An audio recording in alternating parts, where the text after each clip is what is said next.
Hi, good afternoon. My name's Jackie. I'm one of the nurses from Young Minds Matter.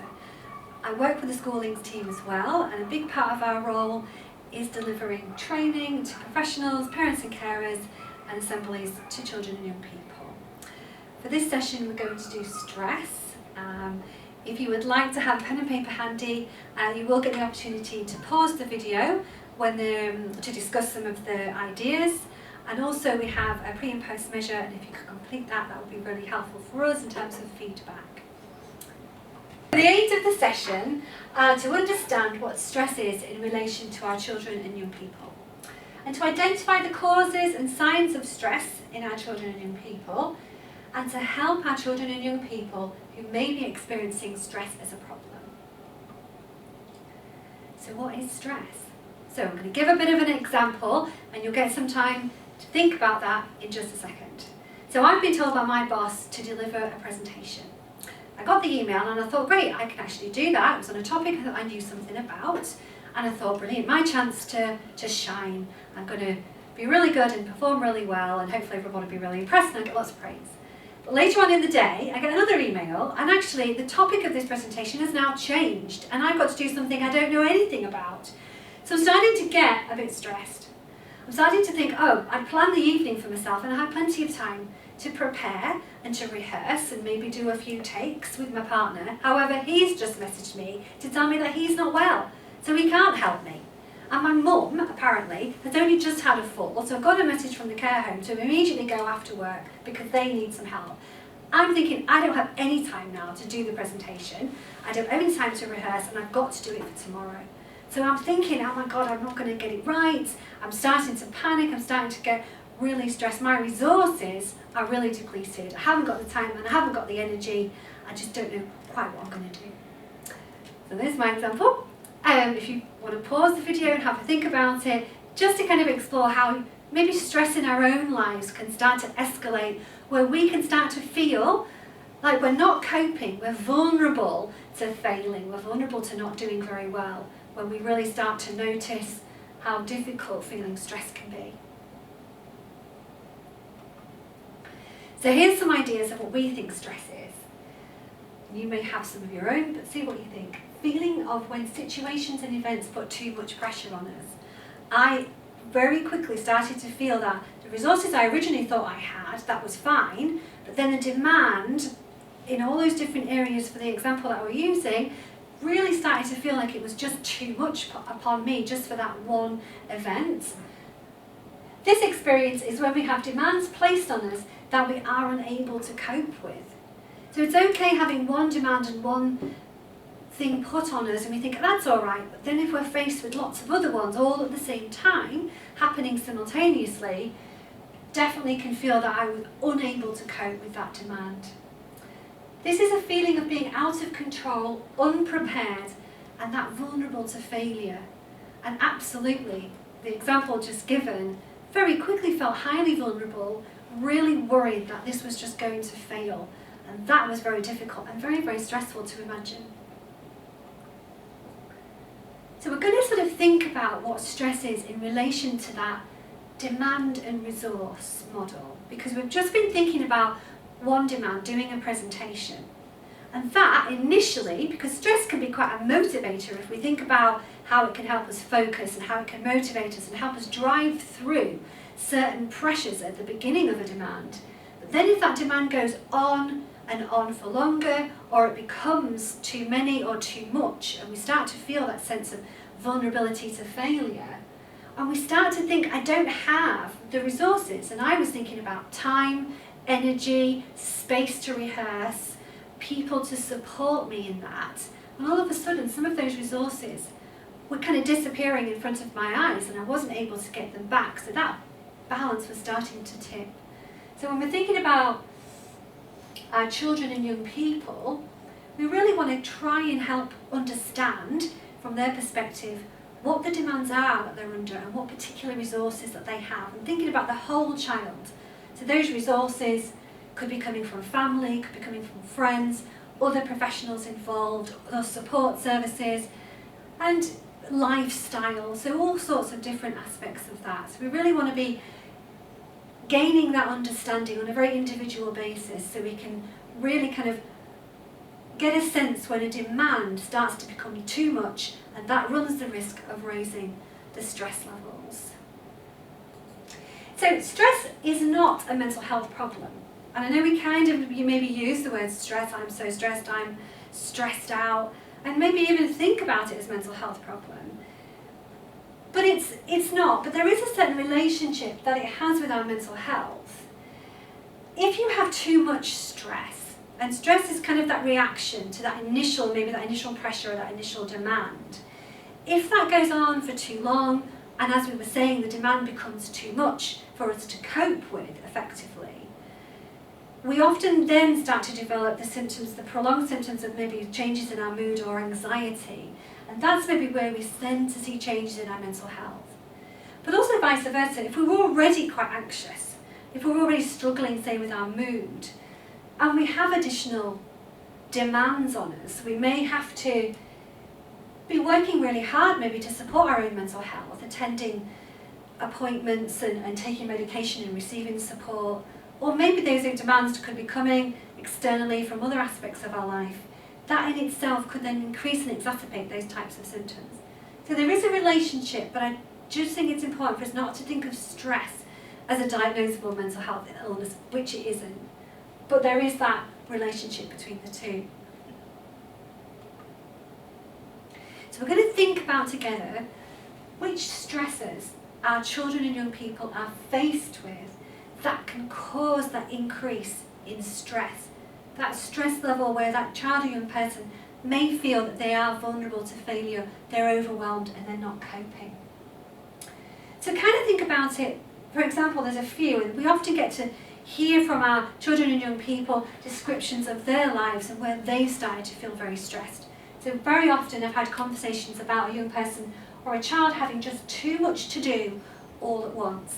And I think the example we thought about at the beginning maybe illustrates that. And our children and young people have very similar experiences that we could probably empathise with.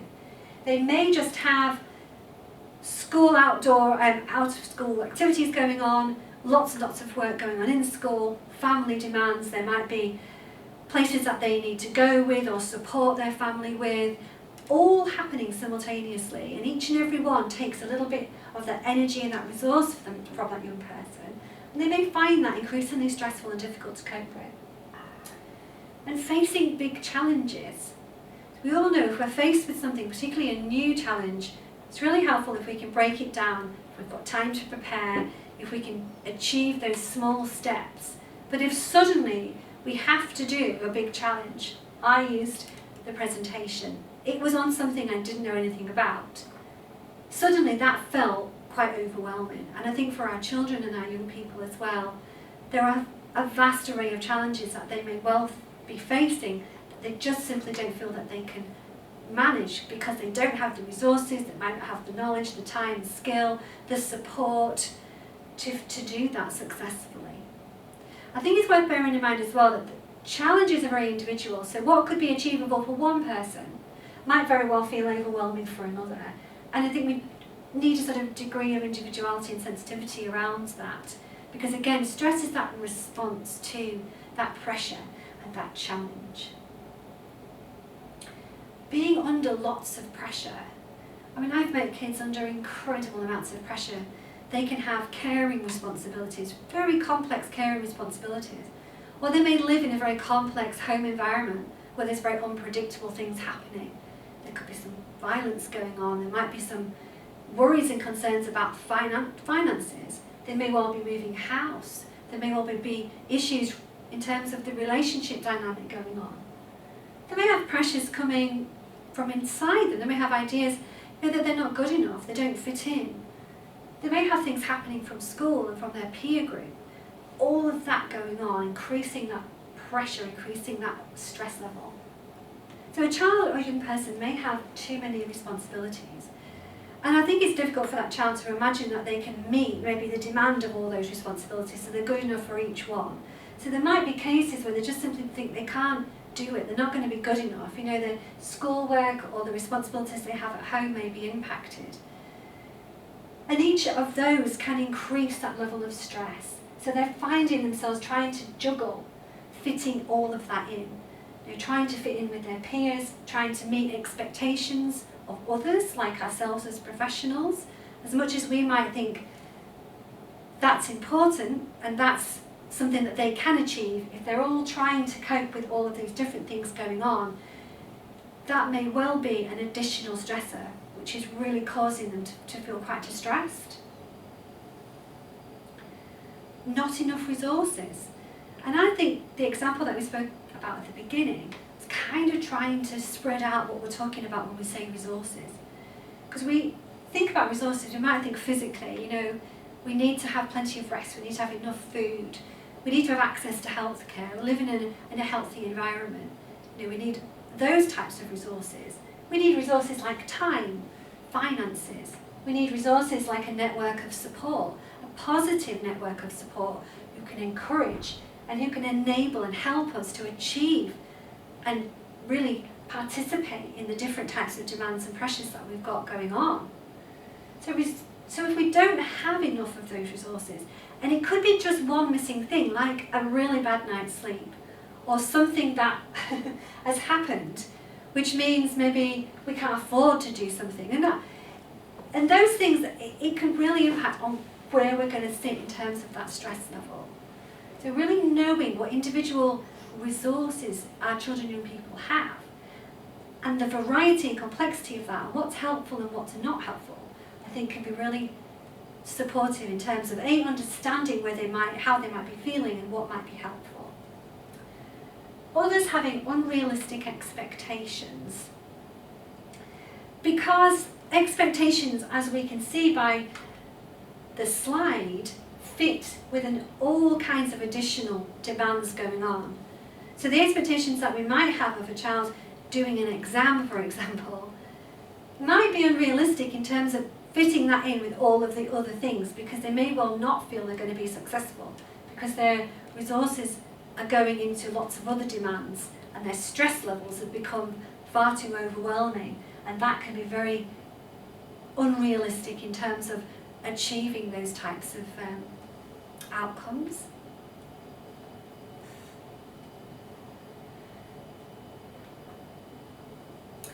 I just want to think about stress in terms of our fight and flight response. You may be familiar with this, but our fight and flight response is our ancient survival mechanism.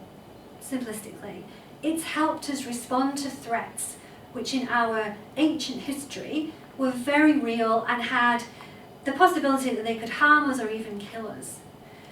If we're going to think about stress in terms of that fight-flight response, let's think about the demands as a threat. If we feel overwhelmed, if we feel unable to cope with, and we're fearing that we're going to fail because we can't meet that demand and we haven't got those resources, our fight-flight response will kick in.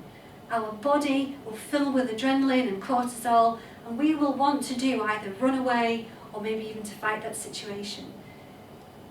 What we have is a link to a video that can also, in some more detail, go through the relationship between the stress and the fight-flight response. We're not going to play it now, but if you'd like to watch that, and if you have any feedback for us, that would be greatly received. So now we're going to think about the emotional, biological and behavioural signs of stress. So feel free to pause the video and take a few moments to discuss it and write some of your ideas down and think about what those signs and symptoms might be.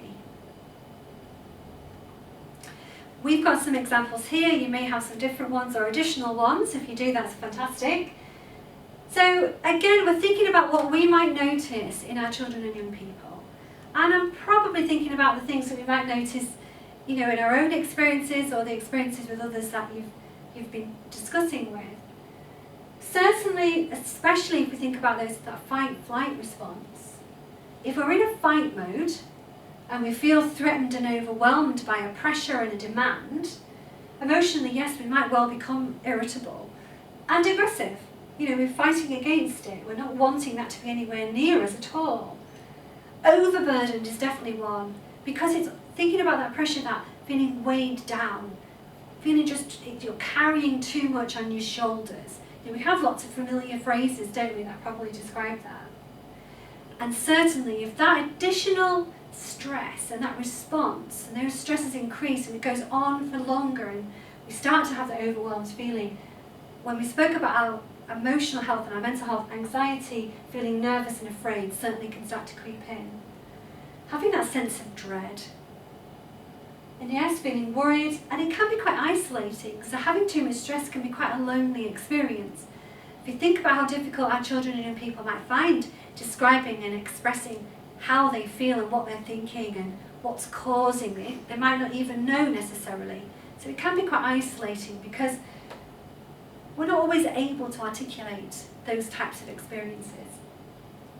Starting, to be uninterested in life, kind of giving up a bit, not really wanting to engage, nothing kind of feels that interesting, especially if you're feeling overwhelmed or you can't cope or you can't achieve.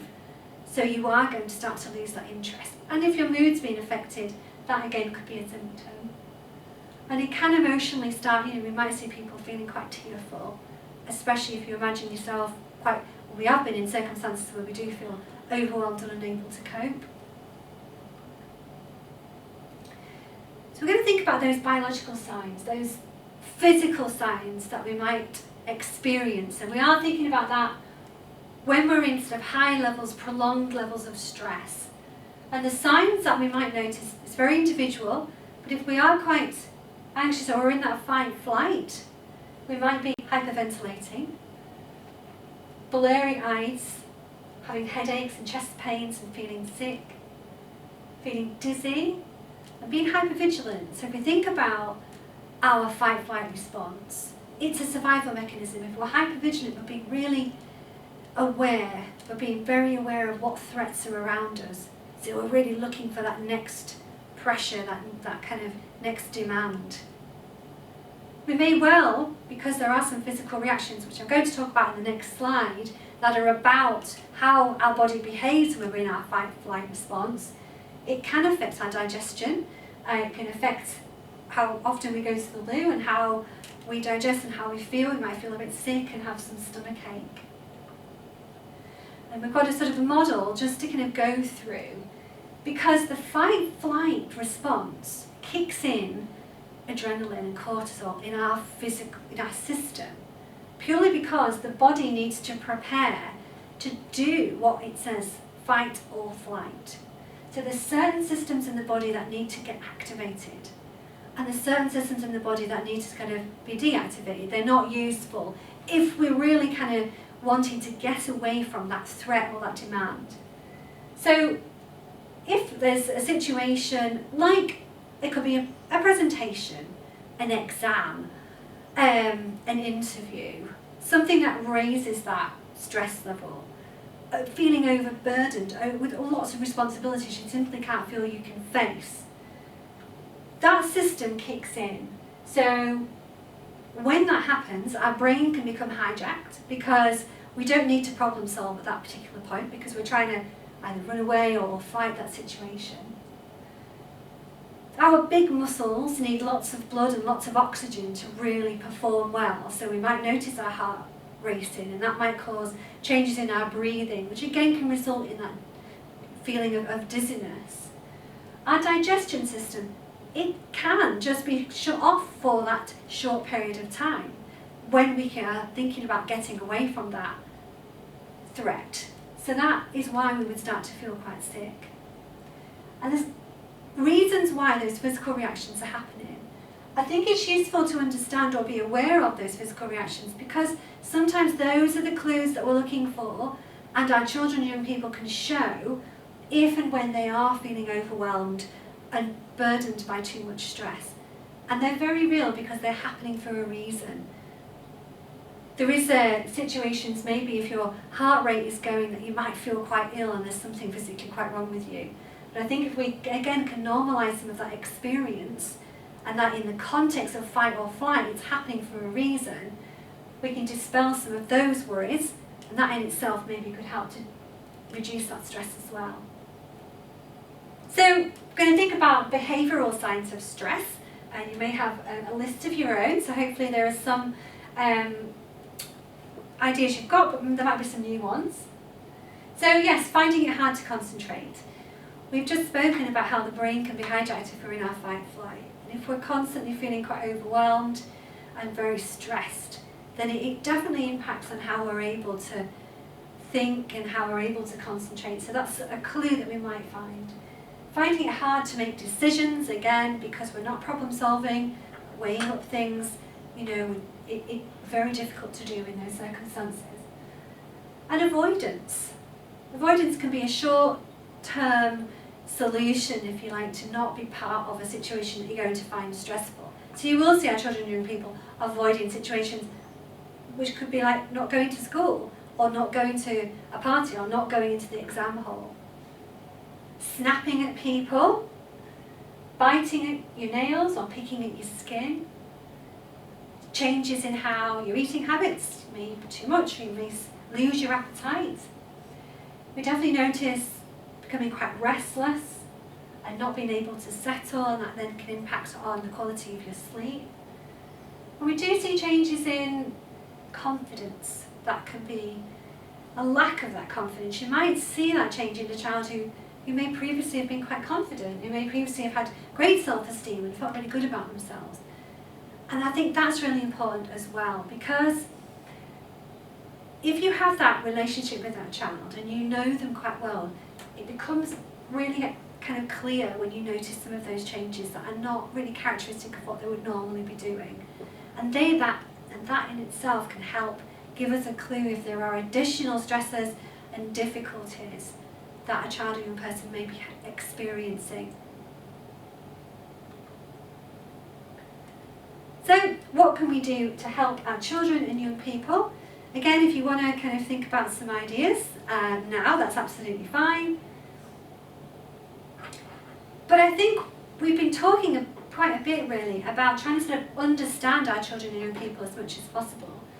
So we gain a real sense of what are the individual demands that child or young person is under, so we can understand it better. So if we kind of have a conversation with our child or young person, maybe we could offer a timeline to kind of say, well, we've noticed that there's some additional, some concerns. It might be more stress than usual. But again, that might give us an idea of what the stress is, when it started, how it feels, where that stress can be more difficult, or when in particular circumstances. And I think what we're doing there is trying to really paint that individual picture, really trying to understand what the triggers are and what's going on really in that young person, in that child's life. And when we're having those sorts of conversations, we can consider with that child or young person what they can change and what's in their control. Because there's going to be lots of different demands, and quite often maybe very adult demands that they really don't have any control over. It could be finances. There might be stresses at home because there's a lack of money to afford things like rent or food or whatever that might be. There might be changes in the environment that they have very little control over. But I think if we can really break it down and we can do a plan and think about those things that they do have control over, that in itself can help that young person, that child, to feel more contained and to reduce that stress, because then they feel that they can do something about the situation that they're in, and that in itself can shift the perspective. So what was seen or responded to as a huge demand, something very overwhelming, if we try and break that down, that can then feel much more manageable. What about prioritising the demands? Because if we feel like we've got too many responsibilities, for example, on our plate at the same time, or there's just a sense that there's all sorts of things, people wanting our attention, our care, our support, lots of people asking of us things all at the same time, what would be the most important step to take first? What can wait, but what needs to happen immediately? It's very difficult to do that, I think, if you are in a state of stress. If we think about how our brain functions when we're in a state of stress, we do often need that space and time just to sort of plan it through with somebody. if we ensure our children and young people face a kind of experience of success as they move through that goal setting or that planning, so they can really get a sense of achievement, which is really important and really motivating. We could maybe think about the causes as well of that stress and what might be helpful in supporting that. I mean, if there are some difficulties, for example, at home, maybe their parents are going through a challenge that they can't have control over, but additional support in the family might well reduce that stress. That could probably have its own knock-on effect and helping that young person and that child to feel better. So, and finally, it's just making time to increase your resources. You know, maybe your physical resources, so rest, or the time that it takes to prepare for a certain demand. So, building resources to help our children and young people so they can make lifestyle changes. So if we can support that child to maybe create a better balance in their life, support them in looking after themselves physically, support them in engaging in positive activities around positive people, supporting them in maybe that, looking at what's a priority, but being able to say no, being able to be okay with putting something aside for a time just to kind of work on a more important and pressing demand. And it says assertiveness, but those are kind of those assertiveness skills, so they become comfortable in kind of managing their time and managing what they're going to be doing, so they don't feel like they've got to do everything all at once. Taking time to relax, and that's a skill I think that we all can maybe are learning, but certainly for our children and young people, if we can support them in helping to do relaxation techniques, breathing techniques, progressive muscle relaxation, for example, ways that can really support reducing an experience of stress, to help it feel more manageable, to help us physically relax, so we then can slow our system down, you know, really cope with that fight-flight response, so we can rest until we're in a place where then we can maybe move forward and reassess what that demand is, so we can respond to it in a more positive way. Really support our children to develop their interests, develop what they can do outside of those demands that they've got going on, and that in itself can help balance the lifestyle that they've got, can really help as a very positive distraction, can really support to re-energize and increase the resources that that young person and child has got. I mean, we know that if you've got interests, you may well be having a sense of achievement, you might be building connections with other positive people, you're certainly extending possibly your networks, and just engaging with things that are not all about being stressed. You know, they are about having fun and enjoying yourself, and that in itself can really support and build those resources so we can really cope with those demands that are upon us. As we were saying, looking after our physical health and emotional well-being are so interconnected. So if a child's really aware and has a real clear plan on how they can support themselves physically, and those can be simple scheduling activities, getting enough rest, relaxation time, a bedtime routine, you know, relaxing in a hot bath, eating enough food on a regular basis, and really understanding the importance of and the benefits of looking after yourself physically. Again, really supportive in building that resource. So if we are physically strong and if we're rested, we can very much learn that we can respond to a demand in a much more positive and proactive way. Allowing yourself a break, I certainly would support the children and young people I work with in very much scheduling breaks, particularly when we've done study planning or scheduling activities in the week, when facing a demand or having to manage increased stress. That rest time is really important, and particularly when we think about the fight-flight, because we do need a period of rest so we can recover from that experience before we start trying to take on another difficult and stressful demand. Using positive support networks, really getting to know from a child or a young person's point of view who is in their network that provides them with that positive kind of feedback, that really supports them with their confidence, supports them in being able to cope. And that could come from a variety of sources, from school, their personal interests, from their family networks and community. So being creative about that. And using techniques like visualization and positive affirmations. I mean, visualizing is really just imagining success, maybe. You could use visualization to create a safe place where you can relax. It might be a beach, it might be a forest, but it's really in your own mind, having a vision, having a picture of something positive. And if that's being successful and really achieving and overcoming the demand, that again boosts confidence and maybe even boosts assertiveness as well. Positive affirmation, I think, is just that positive self-talk. It's that being compassionate and kind. Because sometimes, we can talk to ourselves in a very negative way. If we're saying to ourselves, I'm no good and I can't do this, I'm not going to achieve, that it quickly escalates and has an impact on the stress levels that we experience. If we can talk in a very kind way and supportive way, I'm okay, I've got this, which is one of our team's favourite phrases, but it really helps to build a sense of confidence and a sense of being able to achieve and reducing that stress level. And learning to talk in a positive and supportive way is definitely a skill, and I think again it's something that a young person or child could practice so they can start to believe something different about themselves as well.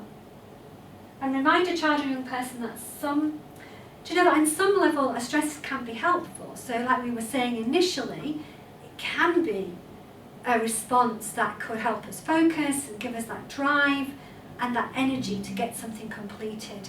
But again, it's just being careful about what the resource and the demand and how long that stress is going on for.